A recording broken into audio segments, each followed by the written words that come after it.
अस्सलाम वालेकुम नाज़रीन। Programme issue of the day में मां आहियां मंज़र अज़ीज़ भट्टी। नाज़रीन ॻाल्हि कंदासीं सामूंडी तूफ़ान जंहिंजो ॿुधायो वञे पियो त वाइपर जो आहे जी शिदत हिन वक़्तु बरक़रार आहे, जेको सिंध जे तरफ़ तेज़ी सां वधी रहियो आहे ऐं सिंध जी सामूंडी पट्टी ते ॿुधायो वञे पियो त उनजो असरु शुरू थी वियो आहे, जॾहिं त अॼु खां कराची, ठठे, बदीन ऐं सिजावल में बि बरसाति जी जेका ॿुधायो वञे पियो त अॻकथी आहे। कराची में बूंदाबांदी शुरू थी वई आहे। रिपोर्टूं जेके असांखे हिन वक़्तु ताईं जेके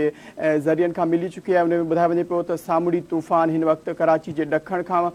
470 ऐं ठठे खां ॿुधायो वञे पियो त 460 किलोमीटर परे ॿुधायो वञे पियो, जेको 15 जून ताईं मंझंदि जो ॿुधायो वञे पियो त केडी बंदर ऐं भारती गुजरात सां टकराइबो, उन बाबति इम्कान ज़ाहिर कयो पियो वञे। समुंड में छोलियूं 8 खां 12 फीट जे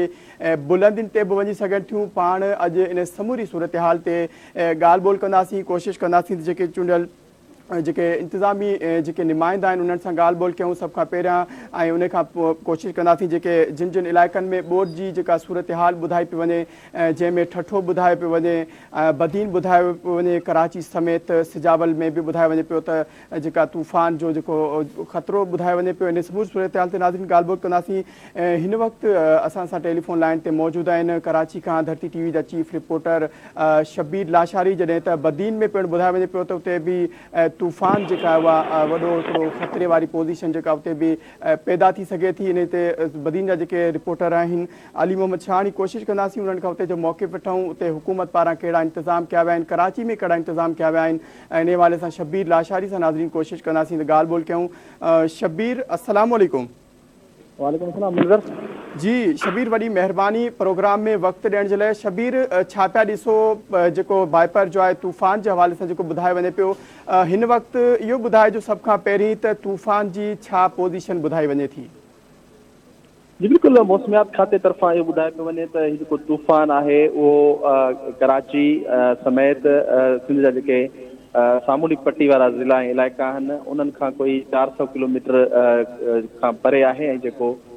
सुभाणे खां पोइ जेको आहे सिंध जी जेका साहिली पट्टी आहे उन सां टकराए सघे थो, छाकाणि त तूफ़ान जो जेको रुख़ आहे उहो अञा ताईं क्लियर न पियो थिए, पर घणे भाङे जेको ॿुधाए पियो वञे इम्कान इहो आहे त उहो पहिरियां गुजरात सां टकराईंदो, उनखां पोइ उहो सिंध जी साहिली पट्टी ख़ासि तौर ते सिजावल, बदीन ऐं ठठे डिस्ट्रिक्ट जा जेके मुख़्तलिफ़ तालुका ऐं ज़िला ॻोठ आहिनि जेके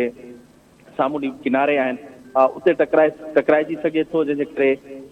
उते शदीद नुक़सान जो जेको आहे उहो अंदेशो बि आहे। सां गॾोगॾु इहो बि ॿुधाए पियो वञे त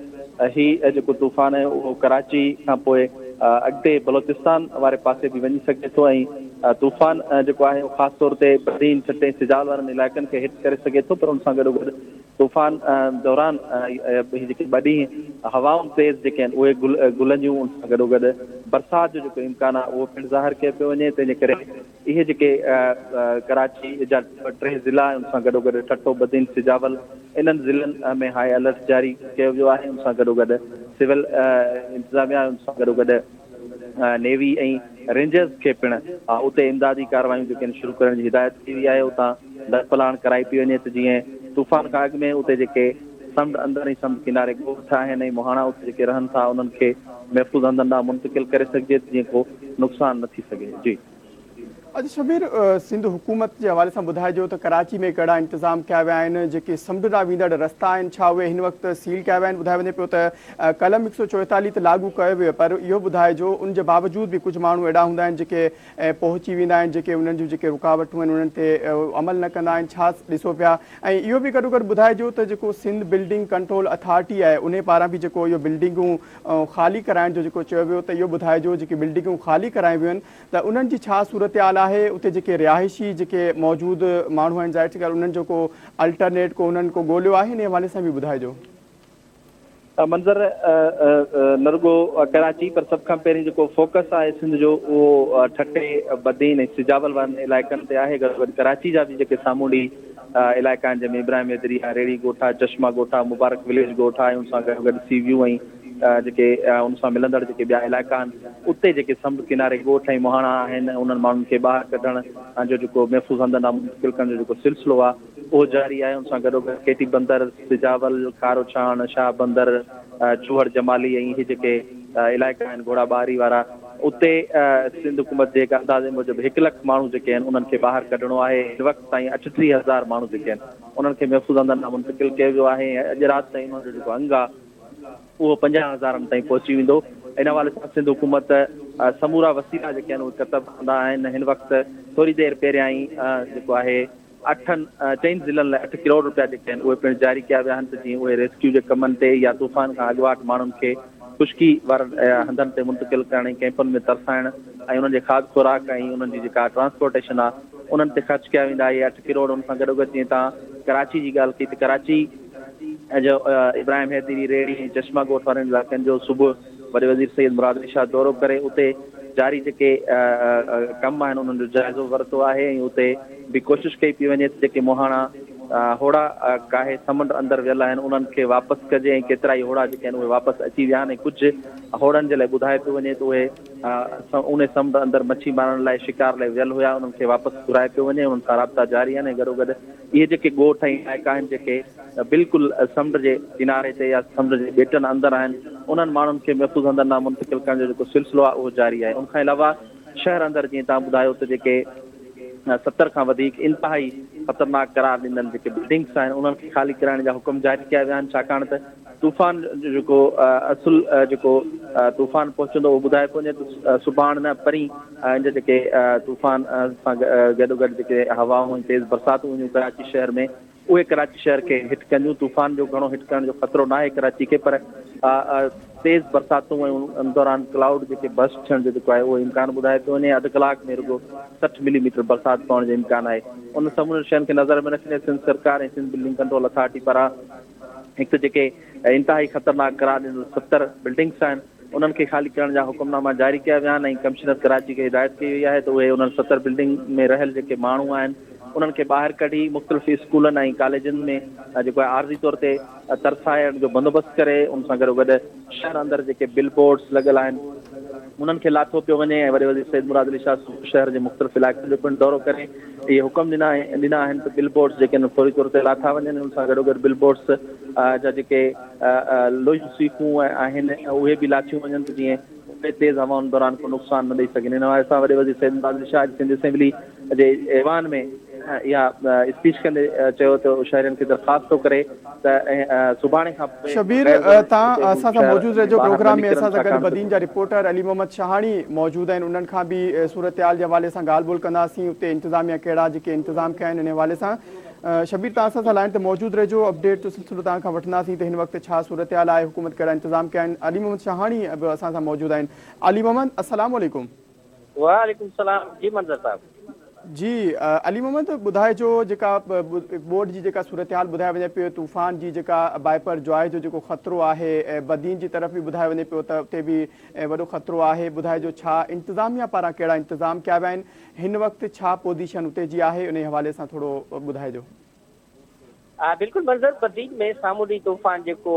बीपर जॉय जी जेका शिदत में उनमें इज़ाफ़ो अची वियो आहे, शिदत अची वई त उन खां पोइ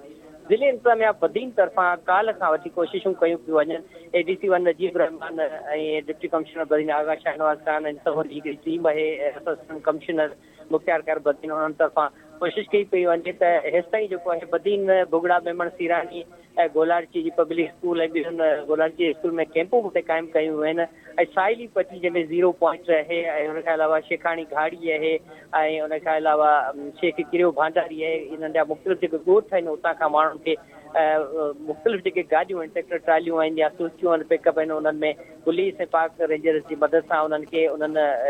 कैंपनि में बांधो वियो आहे। जॾहिं त काल्ह असांजी धरती TV जी टीम उते मौजूदु हुई, असांजे रूबरू काफ़ी जेके ख़ानदान हुआ उन्हनि गवर्नमेंट बॉइज़ हाई स्कूल बुगड़ा मेमण में हिकिड़ी कैंप क़ाइमु कई वई आहे। उते जेके आहिनि सवंजे तादाद में उते माण्हुनि खे आंदो वियो आहे। ऐं ॿिए पासे तव्हांखे ॿुधाईंदो हलां त corps commander Karachi major general Babar Iftikhar हिकु हंगामी कॉन्फ्रेंस तलब कई हुई इंतिज़ाम जो जाइज़ो वठण लाइ। त ज़िले इंतिज़ामिया तरफ़ां ADC 1 नजीब रहमान जेको उन राब्ते करण ते ॿुधायो त सामूंडी पट्टी में बचाव अॻुवाट बचाव जे लाइ असांखे ब्रीफिंग ॾिनी ऐं कोर कमांडर कराची साहिली पट्टी समेत लाड़ वारनि हेठनि इलाइक़नि खे जेके माण्हू रहनि था उन्हनि खे महफ़ूज़ जान ॾियण लाइ कोन हिदायतूं ॾिनियूं, जंहिंखां पोइ जी जेका आहे जेके मुख़्तलिफ़ कैंपूं आहिनि उते पाक आर्मी पे थी पाक रेंजर्स जा जेके नौजवान आहिनि उहे पिया आहिनि ऐं उते ॻोठाइण खे जीअं यूनिट काउंसिल अहमद राजू आहे बुगड़ा में मिण 0 शेख गिरो भांडारी जिन जा नाला अची चुको आहियां उन्हनि खे उतां खां माण्हू तव्हांजे तादाद में कैंपनि में आंदो वियो आहे ऐं गॾोगॾु जेको तव्हांखे इहो ॿुधाईंदो हलां त सूबाई वज़ीर मोहम्मद इस्माइल लाहो अॼु बदीन पहुतो आहे गोलाची जो दौरो कयो मुख़्तलिफ़ जेके कैंपूं लॻियल आहिनि गोलाची रोड ते हिकिड़ी कैंप आहे पब्लिक स्कूल में वॾी कैंप आहे उते लॻियल आहे त उते पहुतो आहे ऐं संदसि जेको सो चवणु आहे त असां माण्हुनि खे कॾहिं बि अकेलो न छॾींदासीं असां ॾुख सुख में गॾु आहियूं ऐं हीअ वक़्तु इंतिहाई ॾुखी मरहले में आहे इंतिहाई ॾुखियो मरहलो जंहिंमें असीं आवाम सां गॾु आहियूं जॾहिं त कुझु कैंपनि ते जेके माण्हू रहनि था उन्हनि तरफ़ां खाद खुराक ऐं पाणी पीअण जो जेका खोट ऐं हिननि जे हवाले सां एहतजाज कयो वियो ऐं डिप्टी कमिश्नर बदियां आगा शाहनवाज़ ऐं मोहम्मद इस्माइल राहुस जेको सूबाई वज़ीर आहे गॾिजी पइजी उन्हनि सां ॻाल्हियूं करे एहतजाज ख़तमु करायो ऐं कैंप ते जेके माण्हू आहिनि उन्हनि खे खाद खुराक समेत उन्हनि जे जानवर जेको चुपायो माल आहे उन्हनि जे चारे जो ॿुधाइजो हिन वक़्तु जेके उते माण्हू आहिनि ज़ाहिर सी ॻाल्हि उन्हनि में बि ख़ौफ़ ऐं हिरास वारी सूरत हाल हूंदी तव्हां उन्हनि सां ॻाल्हि ॿोल कई हूंदी उन्हनि जो छा मौक़िफ़ अचे पियो साम्हूं उन्हनि जो छा चवणु आहे की उन्हनि जे लाइ कहिड़ा इंतज़ाम थियणु घुरिजनि उन्हनि जी छा पोज़ीशन आहे तूफ़ान जे हवाले सां माना उहे छा चवणु चाहिनि पिया ऐं ॾिसो न हिकिड़ो त साहिली पटी ते जेके माण्हू रहनि था माइती रहंदी आहे इलाइक़े वासी बिल्कुलु साहिली पटी सामुंडी जी पटी ते रहनि था उहो अबनि ॾाॾनि खां वठी आबाद आहिनि उन्हनि खे इहा बि ख़बर आहे त 1999 में जेको तूफ़ान आयो उन तबाही मचाए छॾी हुई उन वक़्तु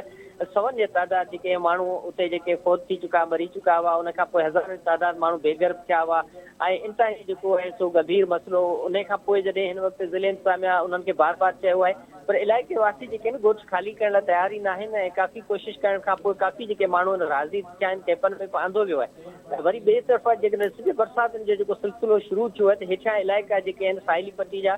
त उन्हनि में कचा रस्ता आहिनि कचा रोड आहिनि उन्हनि में जेकर अञा तेज़ बरसाति जीअं अॼु तेज़ हवा सां गॾु बरसाति पई जंहिंजे करे साहिली पट्टी में जेके अक्सर आहिनि कचा घर हूंदा आहिनि उन जी छितूं ॿोॾाइजी वियूं आहिनि त अॼु खां जेके उन ते माण्हुनि खे कोशिशि जेको आहे सो इंतज़ामियात करे पई त उन्हनि खे पोइ कैंपनि में अचणु घुरिजे पर जेकॾहिं इहे बरसाति पवण खां पोइ कचा रोड जेके आहिनि उहे ॿुॾी विया या उहे बंदि थी विया अली मोहम्मद तव्हां प्रोग्राम में असां त मौजूदु आहियो तव्हां खां बि अपडेट वठंदा रहंदासीं हिन वक़्तु शबीर सां बि ॻाल्हि ॿोल कंदासीं शबीर ॿुधाइजो सिंध हुकूमत पारां जेके आहिनि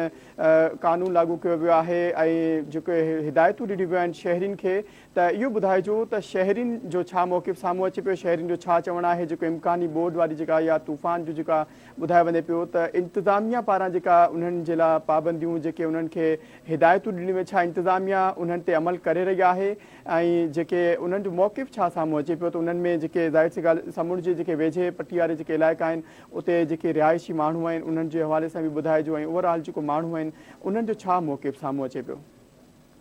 मंज़र इहो ख़ुदि सिंध हुकूमत लाइ चैलेंज आहे त उते जेके वेठल माण्हू ऐं ॻोठाणा मुहाणा आहिनि उन्हनि खे पंहिंजनि घरनि मां जेको आहे उथारे महफ़ूज़ हंधनि मां मुंतक़िल करणु छाकाणि त माण्हुनि जो उतां जेको आहे मुंतक़िल थियणु ॾाढो ॾुखियो आहे हुकूमत लाइ चैलेंज पिणु आहिनि और असां वॾे वज़ीर अॼु पाण ॿुधायो त असां घणी कोशिशि कयूं पिया केतिरनि ई हंधनि ते माण्हू जेके आहिनि उहे उथण लाइ तयारु न आहिनि पर उन बावजूदि असां माण्हुनि खां इहा डिमांड कयूं पिया रिक्वेस्ट न पर उन खां डिमांड कयूं पिया त तव्हां महिरबानी करे तव्हां जेको आहे पंहिंजा घर ख़ाली करे महफ़ूज़ हंधनि मां मुंतक़िल थियो इन हवाले सां सिंध हुकूमत ऐं गॾोगॾु पाक फ़ौज रेंजर्स ऐं नेवी जा जेके जवान आहिनि उहे बि कमु करे रहिया आहिनि त जीअं ख़ासि तौर ते मोहाणा ऐं सामुड़ी पट्टी ते आबाद जेके ॻोठ आहिनि उन्हनि खे ख़ुश्की ऐं महफ़ूज़ हंधनि मां मुंतक़िल करे सघिजे ऐं कैंपूं जेके आहिनि उहे पिणु क़ाइमु कयूं वियूं आहिनि जिते उन्हनि खे तरसाइण जो मुकमल तौर ते बंदोबस्तु आहे ऐं न रुॻो उन्हनि खे तरसाइण जो उते बंदोबस्तु आहे पर उन्हनि जे खाद खुराक खां वेंदे समूरनि शयुनि जो बंदोबस्तु कयो थो वञे ऐं जहिड़ी रीति तव्हां चयो त सी व्यू ऐं समुंड किनारे माण्हू जेके तफ़री लाइ वञनि था इन हवाले सां सिंध हुकूमत सख़्ती सां जेको आहे कलम 144 लागू कंदे इंतिज़ामिया खे हिदायत कई आहे त हिननि तूफ़ान वारनि ॾींहंनि दौरान कंहिं बि शहरी खे जेको आहे सी व्यू तरफ़ न छॾियो वञे ऐं ॿिया जेके कराची सां लॻंदड़ जीअं हाक्से वारो इलाइक़ो आहे या हाइपर स्टार वारो इलाइक़ो आहे उते बि तफ़री लाइ शहरी वञनि था त कलम 144 लागू करे उते शहरनि जी जेको आहे वञण ते मुकमल तौर ते पाबंदी लॻाई वई आहे जी अच्छा शबीर हिन वक़्तु बि ॿुधाइजो त कराची में तेज़ हवाउनि जो जेको सिलसिलो आहे उहो जारी आहे बूंदाबांदी बि थिए पई ऐं छा पिया सम्झो हिन वक़्तु तूफ़ान जे हवाले सां इहो ॿुधायो वेंदो आहे त तूफ़ान जी ईंदड़ 24 कलाकनि में छा पोज़ीशन ॿुधाई वञे पई इंतिज़ामिया जे हवाले सां बि ऐं जेके इन जा मौसमियात जा जेके अमलदार उन्हनि सां बि तव्हांजी ॻाल्हि ॿोल थी हूंदी हिन वक़्तु छा पोज़ीशन आहे जेके हवाऊं जेके आहिनि उन्हनि जी छा रफ़्तार ॿुधाई वञे थी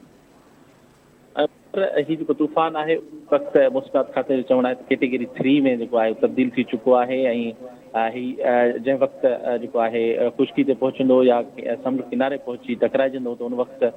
उन में जेका आहे शिदत ज़रूरु हूंदी पर उहो आहिस्ते आहिस्ते उन में घटिताई ईंदी पर जिते जिते ही तूफ़ान टकराइबो उते जेको आहे 10 खां 12 मीटर जेके डिघियूं लहरूं आहिनि उहे उथंदियूं सां गॾोगॾु बरसाति जेका आहे उहा शदीद थी सघे थी ऐं तेज़ हवा जेका आहे उहा उन में मौजूदु हूंदी जंहिंजे करे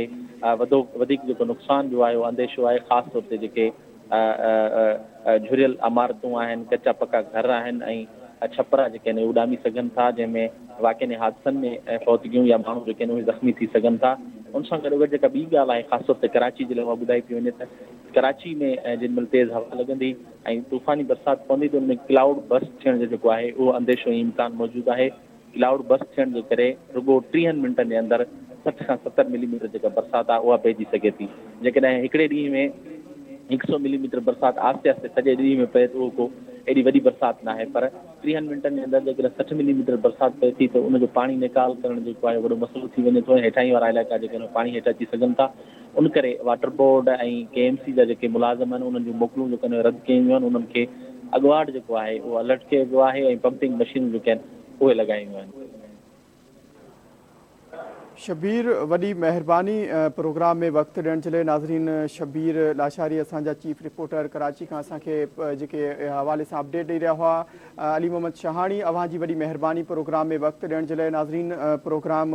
जेको आहे उहो इन हवाले सां अपडेट ॾींदा रहंदासीं प्रोग्राम में हिन वक़्तु जेको वक़्तु पंहिंजी पुॼाणी ते पहुची चुको आहे ऐं पंहिंजे मेज़बान खे ॾींदा इजाज़त इंशाअल्लाह वरी हाज़िर थींदासीं नए प्रोग्राम सां गॾु अल्लाह वाई।